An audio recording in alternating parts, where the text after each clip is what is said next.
Hey there, gorgeous. Welcome to another episode of the Star Wars Minute. It's your daily podcast in which we analyze, we scrutinize, and we celebrate Solo, a Star Wars story, now available on digital and Blu-ray 1 minute at a time. I'm Alex Robinson from alexrobinson.fun. I'm Pete the Retailer from PeteTheRetailer.com. I'm Greg Wyshynski from ESPN and also the Puck Soup family of podcasts, on which I don't do any hockey, but I do a lot of other stuff involving podcasting on the Puck Soup Patreon. Yeah. Welcome back, Greg. You murdered one person yesterday. Let's see if the streak can continue. On your way to the podcast. You know, I actually do still get people coming up to me and they talk to me when they people listen to Star Wars Minute about being on the Return of the Jedi podcast where the Ewok was killed. And there's still a contingent of the listeners who are mad at me for relishing the demise of a teddy bear as I did on that podcast. So the streak, as you mentioned, is alive. I've done a fatality, I believe, in every run of episodes that I've done. Which again speaks to the body count of Star Wars, but also to your graciousness in allowing me to revel in the the mortality of certain characters. It puts things in perspective. Well, today we're going to revel in minute 117 of Solo. Minute 117 starts off with a shot of the Voss family jewels. And a minute later, with Qi'ra intently staring at the Voss family jewels. I can't think of a single other minute that begins and ends with literally almost the same shot of a plate of crystals from the pylons. Yeah. This is Scarlet Witch's favorite scene, I believe, in the movie, if we're being honest. What is the significance of those gems? I don't recall them coming up. Was it something from like a couple of weeks ago that I've just blotted out? No, I think it's just like shorthand for treasure, riches that can be exchanged for goods and services. Like a craven bit of opulence that Qi'ra is staring at to be like, ooh, maybe I do want a life of crime kind of deal. Yeah. That makes sense. Yeah, because they set up, because this is what she was talking about, that they could, exchange them basically like, oh, we're going to need stuff to buy our own ship. And then like, so basically, and again, this comes up in this minute near the end, that it's odd that Han falls for this, basically. That she's just kind of like, yeah, go ahead, I'm right behind you. I'm just going to scoop up all these jewels. And then like why? What does he do? Like, I guess he's got to go get Chewbacca. That's what she starts out with. There's some soft piano music, like dramatic piano music. And she's like, go and save Chewbacca. And yes. That's an odd. You brought up the two things I most want to talk about. One is, they're escaping the lair of a villain, which we believe to be guarded, not heavily because most of the guards went off on their little sojourn, but definitely some guys with guns somewhere downstairs. And Han's like, make no haste. Let's get out of here. And she's like, I'm right behind you. Just go down in the elevator and I'll see you down there. And it's like, what? This is not how escapes work at all. It is a very weird thing. If I was Han, even if I'm like the idiot that Han is at times in this movie, I'd be like, that is not how this should work. The second thing is, again, props to Emilia Clarke or any actor who needs to be in these movies and say some of the ridiculous things that need to be said. But as you mentioned, soft piano music, holding Han's face, staring into his big doe eyes and saying, go and save Chewbacca. It's just too much. It was too much for me. I couldn't, I audibly guffawed when I watched it back. I couldn't help it. It was so ridiculous. It's like, I don't know if you guys have ever watched the audition footage. There's a lot of it's on YouTube now. For a while, it was like a traded tape. You would get it on VHS, the Star Wars auditions. And the because it's from an earlier version of the script, like some of the stuff ends up sounding ridiculous, but it's completely in line with the other stuff. It's just, for some reason, just like making it slightly different makes it just like, what the hell? Like, why? What? That sounds ridiculous. But it exactly sounds like Star Wars. You know what I mean? It's 100% Right. Star Wars, but just because we haven't heard it a million times because it wasn't actually in the movie, we're just like, what? What is this nonsense? This would never have made money. You can totally get in the shoes of people working on it, being like, "This is a dumb sci-fi movie that's not going to." It is the kind of line that makes me angry that the movie didn't make $1 billion because like it would have been a thing where like we're out at the bar and we're touching each other's faces and saying, "Go and save Chewbacca." Excuse me, guys. I gotta go save Chewbacca. Exactly. It would be in the Pantheon, but alas, it was only in Solo, a Star Wars story. Well, wait 20 years from now when all the kids who grew up saying that to each other, then they become isn't that insane? Like I mean, you guys have probably talked about it a million times, but like the prequel assance that happened where, you know, they announced Hayden Christensen for the Obi-Wan show, and it's just like people are swooning like they announced BTS for the Obi-Wan show. It's like it's entire. I did. He's our Marlon Brando. I didn't do the math on it. That the prequels would be that meaningful to a generation. But it makes me excited because that means like 10, 15 years from now, there's going to be a Jedi Academy show with you know Daisy Ridley for all the people that grew up with the Force Awakens and stuff. Like it's going to be. If the cicada-like life cycle of this nostalgia occurs for the J.J. Abrams flicks, that's what we're going to end up with, I think, probably, right? Yeah. Fingers crossed. I will say, Pete, when we were doing the Phantom Menace back 1,000 years ago, Pete said, if you have Jar Jar toys, hold on to them because once all these millennials grow up, they're all going to want to go back to their childhoods and buy that tape dispenser with Jar Jar. We're 15 years away from Poe Dameron. Well, that's a name I've not heard in quite a long time. Do you think that who's the most likely to be the Mark Hamill of it all, the one who will come back when they need them, who will be kind of most closely tied to the franchise? Do you think?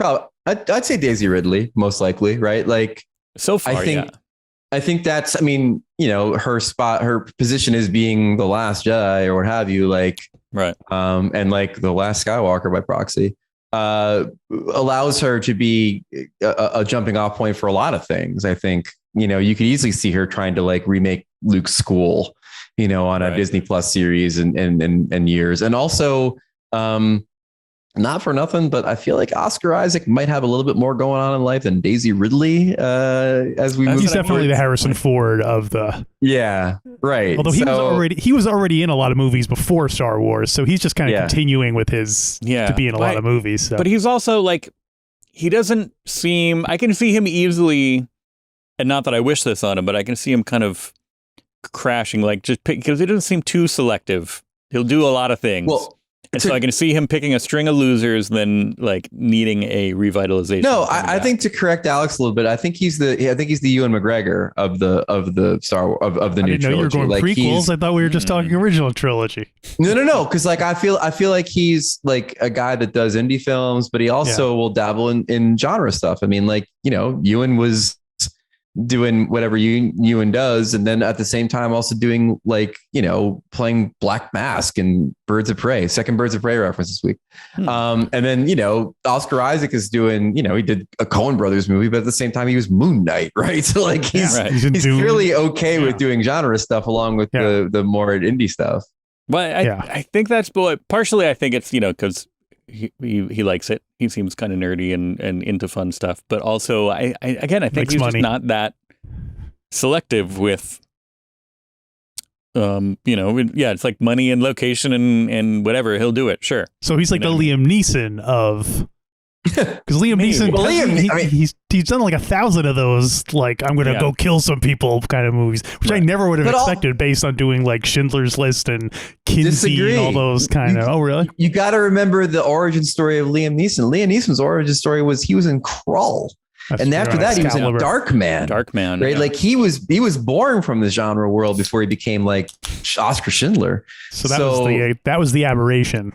That was the aberration, right? Stuff, he's always been that guy, and then all of a sudden he's in prestige movies. You're like, what are you doing, man? You should be in Darkman 2. Die, Darkman, die. You have a very selective set of skills. What are you doing here? Right. Yeah. There was some rumblings about doing a Darkman reboot recently. Yeah. Everything's getting rebooted. I guess so. Come on. Yeah, I know. Sam Raimi got to eat. Yeah. Won't somebody please think of Sam Raimi? Right.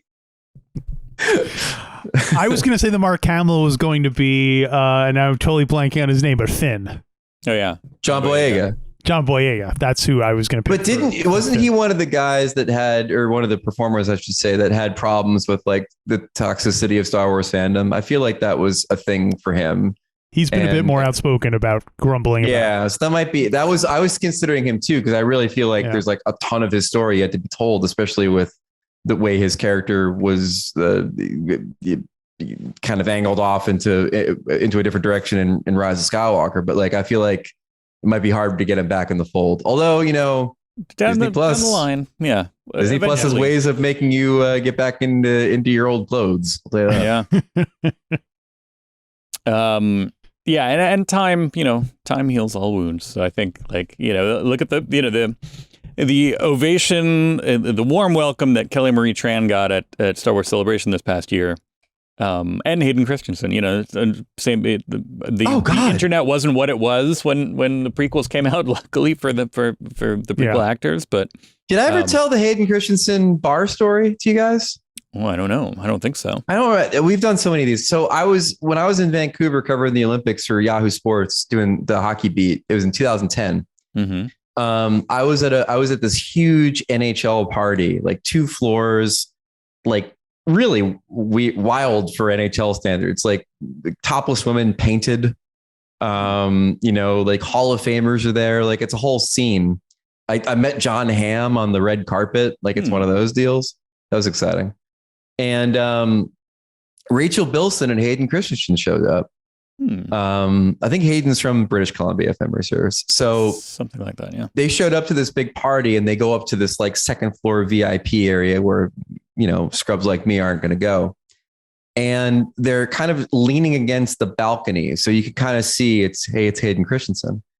And this person at this party, obviously imbibing the free cocktails the NHL is providing the people that came to the party, goes, "Hey, Hayden, you ruined Star Wars. You ruined it."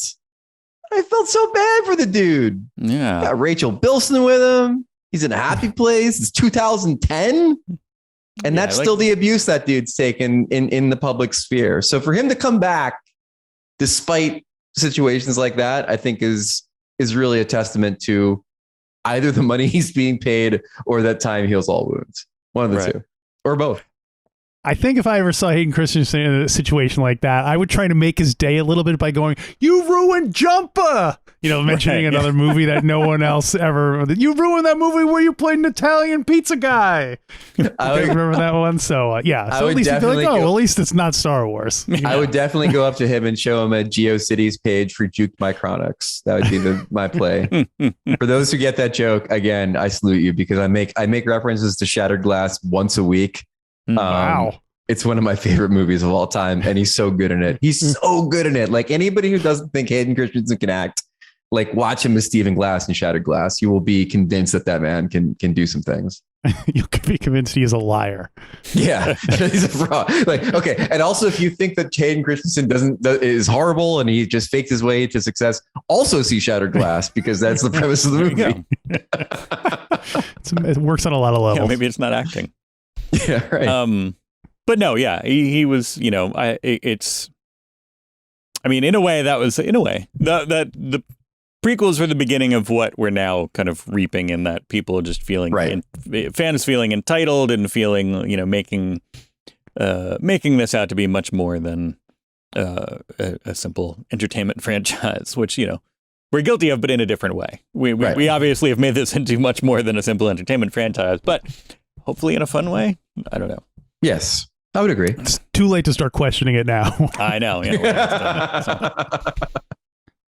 I know we joked about go and save Chewbacca, but says he needs you. She says, go and save Chewbacca. He needs you. Like, does he? I mean, like emotionally, I guess, maybe, right? Like, Right. It's like, I don't even know if emotionally he needs him. They just met like 3 days ago. Yeah. I don't know how much that.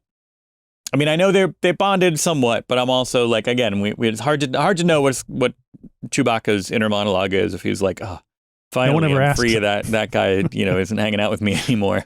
I'll carry this Caraxium across the desert, sure. Right. I would say it's like if we didn't know this was Chewbacca who would go on to become the famous porg eater, I would say it's maybe a 50-50 chance that he would wind up going with Tobias Beckett.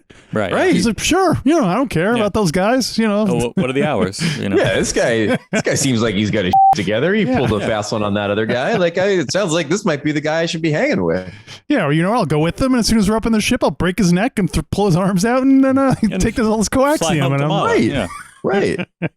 Home to Mala. Home to Mala. Tobias today, home to Mala. Yeah, there you go. But yeah, it somewhat, again, if Han wasn't so, it's believable because he's dumbstruck in love that she's just kind of like, yeah, go, your friend needs you, and I'm right behind you. I'm just gonna scoop up all these gems, and I'll take the next one. I will say, in a little bit of ring theory, it is a nice bit of symmetry. The fact that last time they were in a situation, when the very beginning of the movie, she was behind him when they went through the gate, and that's what wound up, going on a totally different fate. So it's kind of a neat little bit of poetry there. I am still struck on the fact that she's like, go on, I'll be right behind you. I got to freshen up. Like, what? Yeah. And why does Han? I guess he has to save Chewbacca. Yeah. But it's a very weird convenient exit that he doesn't have. So no, I'll wait for you. What do you got to do? Yeah. Do you need help? I could take out the garbage or something. I could lock up. Yeah, we're like one line away from it making sense. Like, I got to lock down the security protocol in the office. Right. I got to erase the tapes, or something. Or like if Dryden doesn't, hit the, if he doesn't check in with Crimson Dawn every once in a while, they're going to get suspicious. So I'll just send a message, Right. And then you can have her press the button and be like, we're all fine here. How are you? And then, wow, there all rhymes. Yeah. That's where he gets the idea. Right. Mm-hmm. Do you like Emilia Clarke in the film? Oh. Do you like her generally? How about that? Let's start with that. Let me say I like her better than she was Sarah Connor. I'll tell you that. I think she is a better Qi'ra than she was a Sarah Connor. Yeah, she's got the requisite spunk for a female, protagonist, right? Like, I feel like she's fine. She's good. Yeah. Is she good? Is she good as someone you can look back on and say, I can see why Han Solo was betwixt by her? Sure, I think so. Especially at this incarnation of Han Solo, right? Yeah. Right. Yeah. So sure, she's fine. Yeah, I mean, and luckily Star Wars has a fairly low bar for acceptable actors. So it's like, as long as you're, performance-wise, I mean, not in terms of talent. And we have a lot of talented actors who have, turned in less than stellar work because of direction and whatever. But so it's as long as she's, if you're passable, you're great in Star Wars. Are you trying to say at no point she said, General Tarkin, I've smelled your foul stench? Do we have, I don't know if you guys have done the research. Were there any casting what ifs for Qi'ra's part? Was it always Emilia Clarke that they had in mind for that? Or was there other actresses that they were thinking about? I don't know that. I don't know either. They've been very tight, obviously, because of all the behind the scenes stuff. I feel like they've been very tight-lipped about, any behind the scenes stuff. We've talked about the titular role of Solo, Han seems to. We think that there was a mix-up at the they're playing a game of telephone, and they were just like, get me Ansel Elgort. What? Anthony Ingruber? Yes. And they came back with Alden Ehrenreich. Right. And I don't know if the ages work, but like Rosario Dawson would be pretty good in that role. I think for Qi'ra would be a pretty good, kind of like a little dangerous, little street level, kind of, you know, from Jersey. Like I think it could work. I mean, she was holding out for. She was like, I need something with a lightsaber. Can you? Right.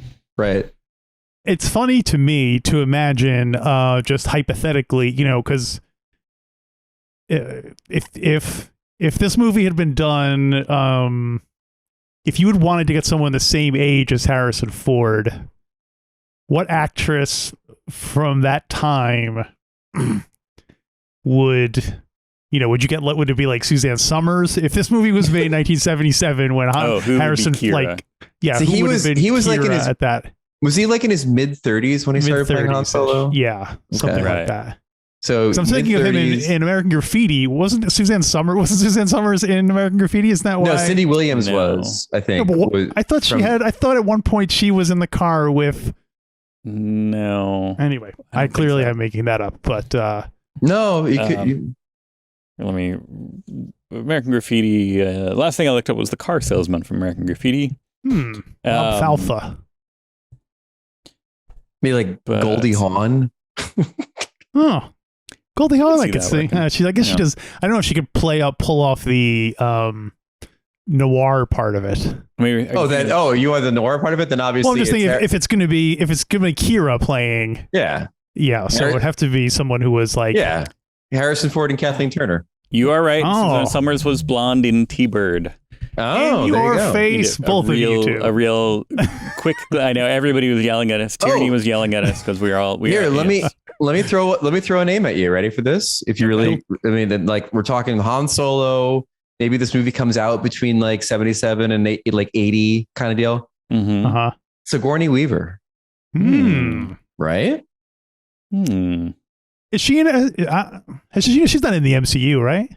Sigourney Weaver. She was on the Netflix. She was in The Defenders.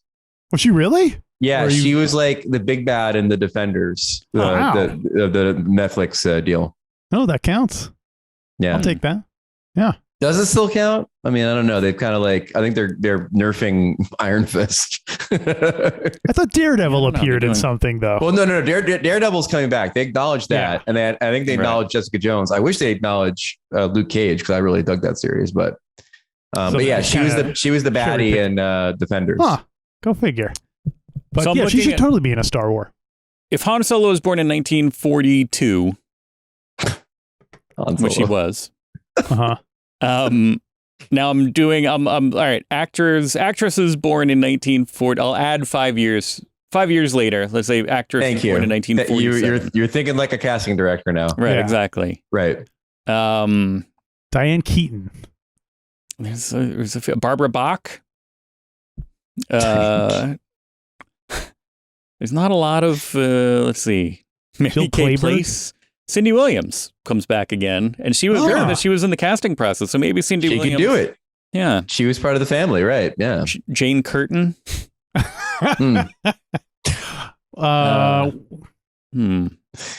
Meredith Baxter, formerly Bernie. Oh, there you go. Herself, Glenn Close. There you go.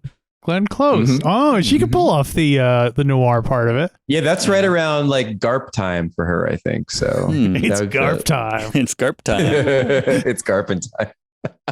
GARP is a very Star Warsy name. Wait. Here's we're missing one. We're missing a big one. Genre approved. Margot Kidder. Oh yeah, Margot Kidder. Yeah, that would tie in with our Superman connections. I was thinking both Margot Kidder, and then I was also thinking Karen Allen from Raiders. Right? Yeah, of course. Really that would be Karen Allen would actually be perfect. I mean, I don't know if you can get her. Yeah. Maybe you can cast her before she's in Raiders. Yeah, it depends on when we're making this movie. I think in the scope of things, you're going. Let's see if she's available before Raiders. Let's ask her. All right. Right. In the scope of things, you're hoping someone goes, oh, so you're saying that we can make one movie based on one character and sell even more toys? Oh, okay. Let's do that one first. Oh, man, there are companies that are doing the kind of... I know there's companies that are doing Mego style toys of new things. Are there people doing kind of like 70s Kenner style toys of modern Star Wars figures? They should be. That's a really good question. I don't know the answer. Wait, what do you mean? Doing? So I want like a stiff kind of Crude. lightsaber through the armhole version of Kylo Ren. Kylo Ren. Huh. Right. You want your Kenner 6-inch right deal. Yeah. Or 3 3/4 or whatever the hell it was. 3/4 inch, yeah. And I want like that same and like really rough, like it kind of looks like them, and weird versions of the Kenner 6-inch was available in a different kind of store, I believe. Right, yeah. Reserves. I feel like we might be getting too late for that, because I feel like our generation who went through those Kenner things, and now, as we saw from the Obi-Wan series, now they're catering to the millennial prequel crowd, right? Who probably do not have the same affection for those. Okay, so then slightly better sculpt, and they come with a Comtech chip. That's what we're talking. Okay, that works with the original Comtech reader and all that. Right. Yeah. You get all of the figures from Book of Boba Fett, and they make a Rancor when you combine them. Oh, there you go. Right. One comes with the leg, one comes with the upper torso. Right. Right. Rancor torso. Smile. That's the word. Yeah. I think we need to make a shirt that says smile. That's the word. It sounds like a like a 70s kind of campaign for positivity. I always thought grease was the word personally, but smile's now good it's too. Smile. Yeah. See, that's the old, like kids nowadays, it's smile. It's not grease anymore. Yeah. Kids nowadays. That movie's almost 50 years old. That was some just clunky. That's the word that my word was clunky. McClunky. Yeah. McClunky, right? Yeah. Where he's leaving in the elevator. And then he's like, what? He's like, wait, smile. And he's like, I don't smile. I don't know. There was probably a much better way to end that scene, and they chose poorly. Right. Well, the sentiment makes sense, and it ties in with what's a bit like she's like sending him on his way, and she was like, hey, like you being out in the galaxy having adventures makes me happy. Right.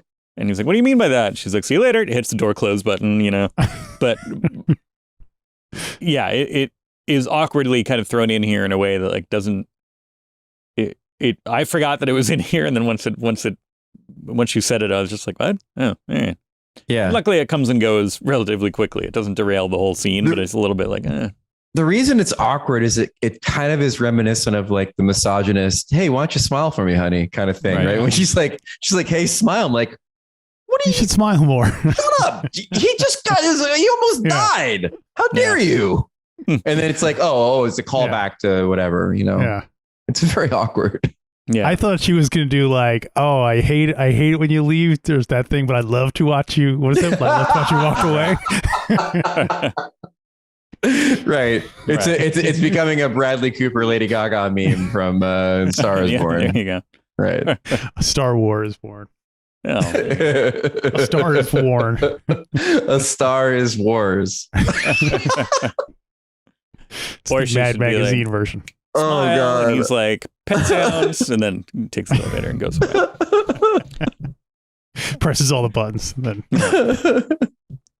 Well, that is all I have for minute 117. Same.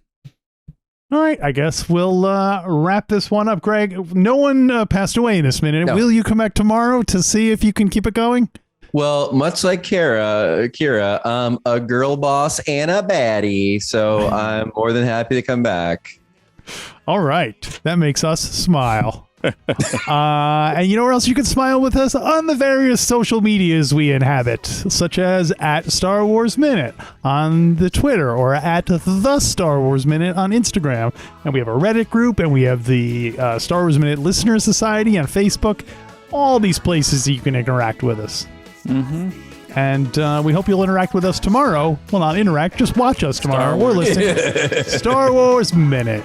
Star Wars Minute.